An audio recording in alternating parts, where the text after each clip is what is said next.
Welcome back, ladies and gentlemen. I am here with our Derby average champion, Brandon Cullins, and MJ Segers Fastlane took the title with two incredibly fast runs, two beautiful runs here at Pink Buckle, held in Guthrie, Oklahoma.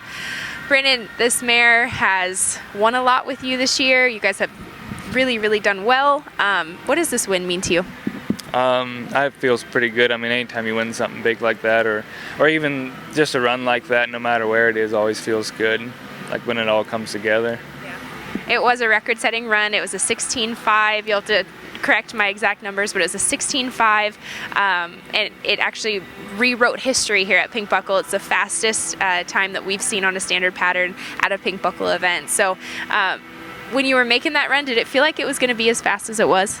I knew she was going to be fast. I mean, she was really running today, and like she had some bobbles.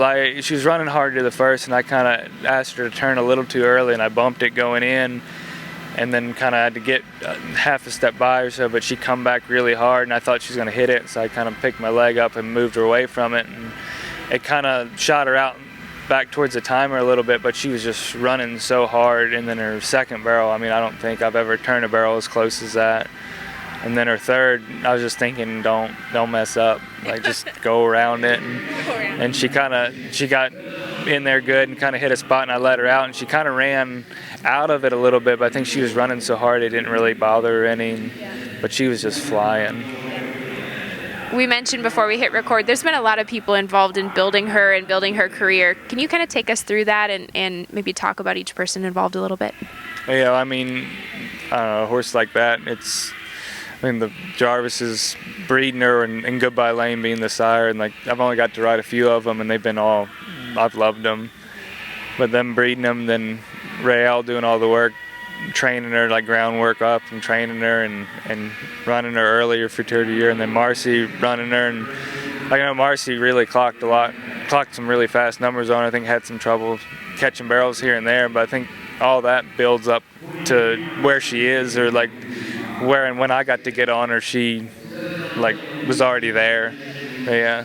So like just had to kind of figure her out and go from there. But Marcy and I were talking in a different interview that her dam is actually kind of the reason that they bought the Goodbye Lane. They had purchased that mare. They'd owned some other offspring by that mare, a Lane's Leinster gelding, and they liked him so well that they wanted more, and so they found that mare, bought her, and then they went in search of another Lane's Leinster horse to breed to her, and that's how Jarvis called for a breeding, and he ended up buying the Goodbye Lane, so that's kind of a neat story.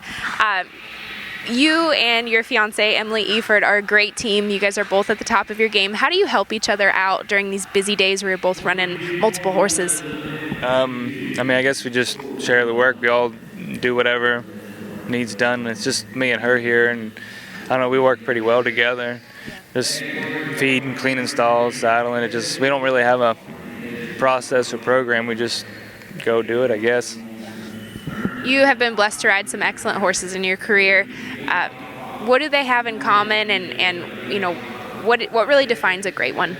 I just think the desire of the horse to want to do it. Like, you can't teach that. I think you can only take it away. I don't think you can give it to them. And that's, of all the ones I've got the opportunity to ride like that, that's probably the only thing that I can say is most the same in all of them. Very well said. Congratulations on a record-setting day. Thank you. Appreciate it.